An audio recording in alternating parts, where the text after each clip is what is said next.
La semaine africaine des sciences a débuté ce lundi à l'université Gamal Abdel Nasser de Conakry.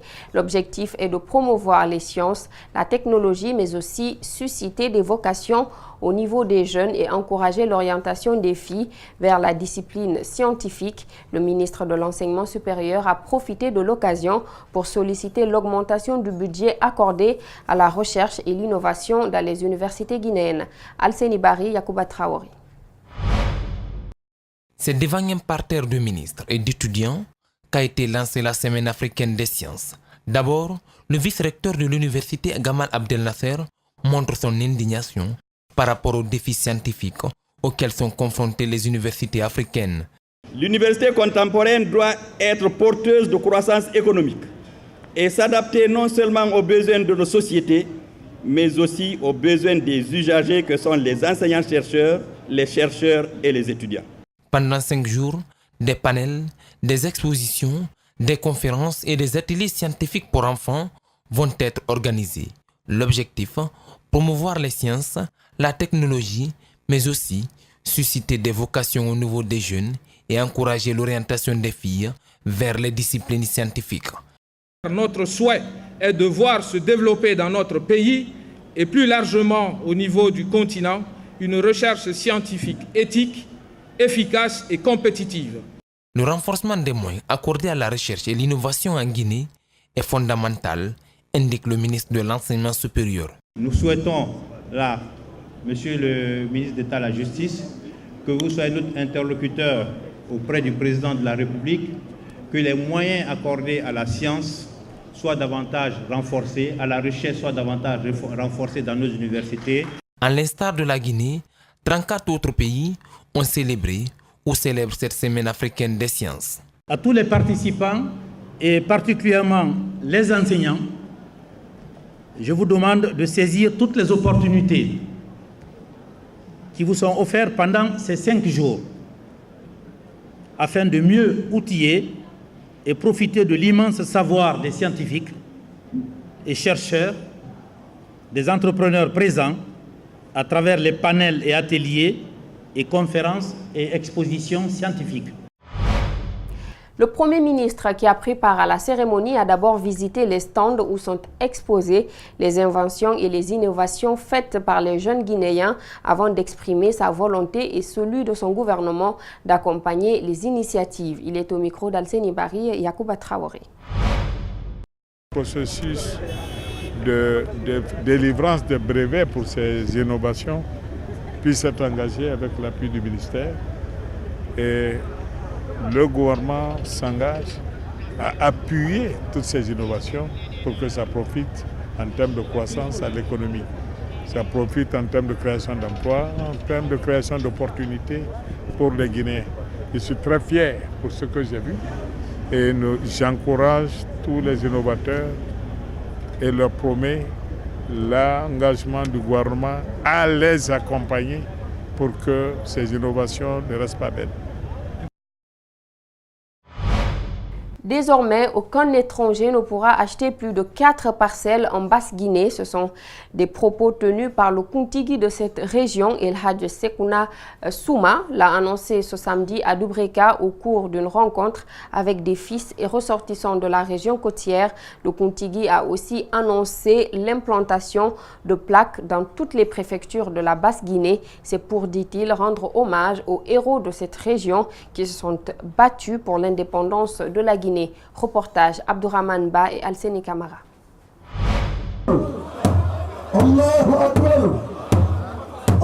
Le tambour retentit cette fois et le Kuntigi peut maintenant s'adresser à ceux qu'il appelle à venir l'écouter. Vêtu de blanc dans son fauteuil de chef et à côté ses gardes du corps, et la Sekouna Souma entame ses propos par un appel à l'union et à l'entente des fils de la région. Le temps est donné, le chef coutumier ne veut plus voir les fils de la Basse-Côte divisés. Ils doivent désormais regarder dans la même direction pour reconquérir, dit-il, leur honneur et dignité bafoués. Il s'en prend à ceux d'entre eux qui se livrent à la vente de leurs terres en privant leurs descendants des héritages. À ceux qui achètent, ils sont aussi mis en garde. Ceux qui disent qu'en Basse-Guinée, qu'il n'y a pas d'étrangers, c'est faux. Vous avez vu une région en Guinée où il n'y a pas d'étrangers? On dit que je parle de terre. Mais vous voulez quoi? Désormais, aucun étranger n'obtiendra plus de 4 à 5 parcelles. Ceux qui le font veulent nous chercher de chez nous. Aujourd'hui, nous avons fini de vendre nos terres en laissant nos fils et nos petits-fils dans la misère. Donc tout étranger qui possède des hectares en Basse-Guinée, je te le retire. Le Premier ministre Kassory à droite, le médiateur de la République Mohamed Saïdou Fofana à gauche, le Kontigi se sent bien entouré et ne veut pas rater l'occasion. Il va entonner une chanson pour rendre hommage aux fils de la région qui, selon lui, ont accueilli tout le monde chez eux.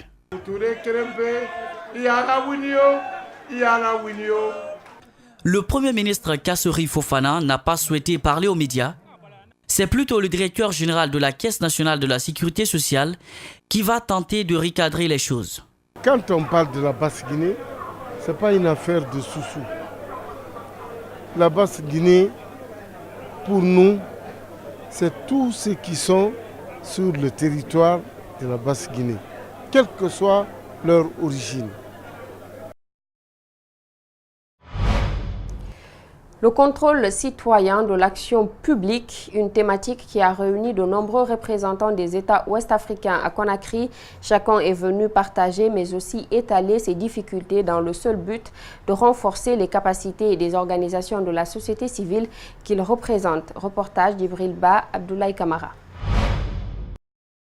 Ils sont au nombre de 45 OSC venus des divers horizons. Leur point commun, identifier des aspects ayant permis la bonne marche du contrôle citoyen de l'action publique. Hassan vient du Niger. Là-bas, tant d'efforts, dit-il, ont été entrepris par la structure dont il représente. D'abord, à l'échelle locale, nous organisons dans les communes des séances de reddition publique des comptes. Nous encourageons les élus locaux régulièrement à procéder à des redditions publiques de comptes, notamment par le recours aux radios communautaires. Cet autre burkinabé, par ses initiatives, il participe à l'appropriation des données étatiques à ses concitoyens. Pas seulement. Comment, à travers la promotion des données ouvertes, arriver à engager les citoyens dans le contrôle de l'action gouvernementale. Voilà. Nous avons mené différents projets dans ce sens, notamment le projet sur le programme national de développement économique et social dans le cadre du suivi et évaluation de ce programme gouvernemental. Toutefois, les difficultés que rencontrent ces organisations de la société civile ne sont pas anodines. Certaines sont d'ordre financier, d'autres sont liées à l'accès à l'information et sans oublier le déficit infrastructurel. La difficulté d'accès à l'information, la perception biaisée ou le préjugé sur les actions de la société civile. Et les OSC ont beaucoup d'initiatives, beaucoup d'énergie, mais les ressources se raréfient. La deuxième préoccupation, elle est d'ordre structurel, dans la capacité de nos structures à être sur le terrain. Nous, à Transparency Niger, nous pensons que le travail doit commencer à la base, que nous ayons des citoyens conscients, des citoyens responsables. À l'issue des travaux, les participants devront adopter une méthodologie participative et interactive, procéder par la suite à une visite de terrain.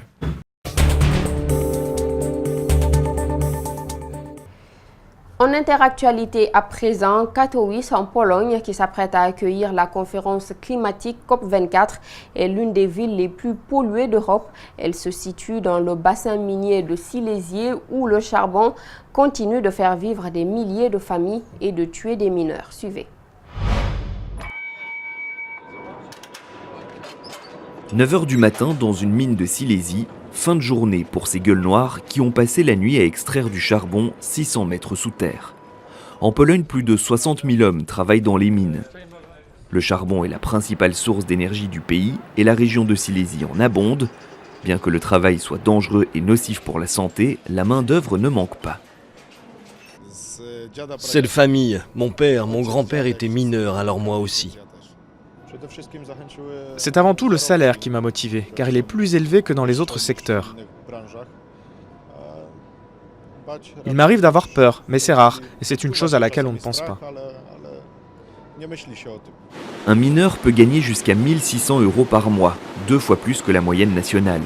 Il a aussi droit au 13e et au 14e mois, à 8 tonnes de charbon par an offertes et à la retraite pleine après 25 ans de travail. Mais les accidents sont nombreux. Une vingtaine d'hommes sont tués chaque année. Le lien entre ceux qui travaillent dans les mines est très fort. Et je peux dire sans hésiter que chaque mineur serait prêt à mourir pour son collègue. Agatha est veuve depuis 6 ans. À 8 mois de la retraite, son mari est mort dans un accident au fond d'une mine, laissant derrière lui 4 enfants. Depuis, la sécurité sociale verse au total 850 € par mois à la veuve et à sa dernière fille, encore mineure. Mais Agatha s'est sentie abandonnée. Lorsqu'il y a une tragédie collective, le président, le Premier ministre viennent. Ils sont attentifs, ils promettent des rentes spéciales et des aides financières.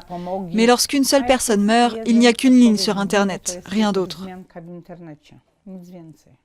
Désormais, Agatha se bat pour que le statut des veuves et des orphelins de mineurs soit reconnu dans le droit polonais.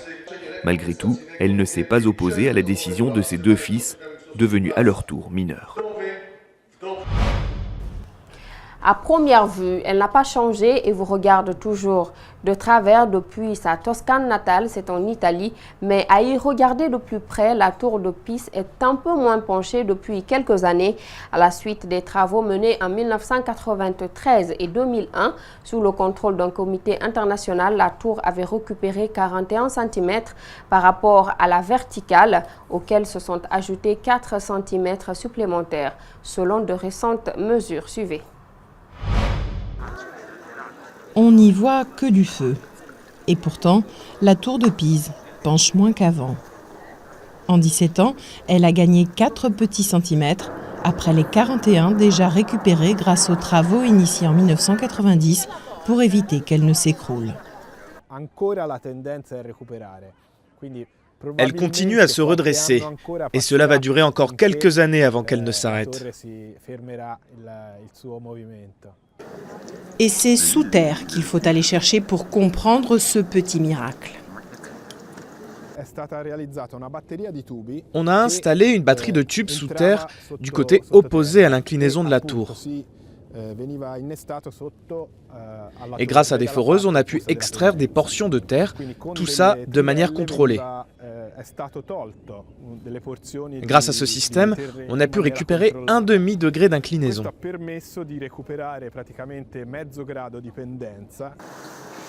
Nunziantesqueglia étudie la tour depuis 25 ans. Cet ingénieur, professeur à l'université de Pise, est en charge d'en mesurer les mouvements. Les données, enregistrées pour certaines toutes les heures, sont ensuite compilées et révèlent parfois les secrets bien cachés du célèbre campanile. La tour a tendance à se déformer et à réduire son inclinaison l'été quand il fait chaud, car elle penche vers le sud, et donc le parement sud se réchauffe et se dilate. Et en se dilatant, la tour se redresse. Plus ou moins penchée, peu importe pour les quelques 3,5 millions de touristes qui la visitent chaque année. Ah, je n'avais même pas remarqué. Est-ce que c'est parce que tout le monde la pousse ? Et que ceux qui n'ont pas encore vu la tour de Pise se rassurent, elle ne risque pas de se redresser totalement, tout du moins pas avant plusieurs siècles. Voilà, c'est la fin de cette édition d'information. À tous, merci de l'avoir suivi. Merci également à toute l'équipe technique. L'actualité se poursuit sur Espace TV.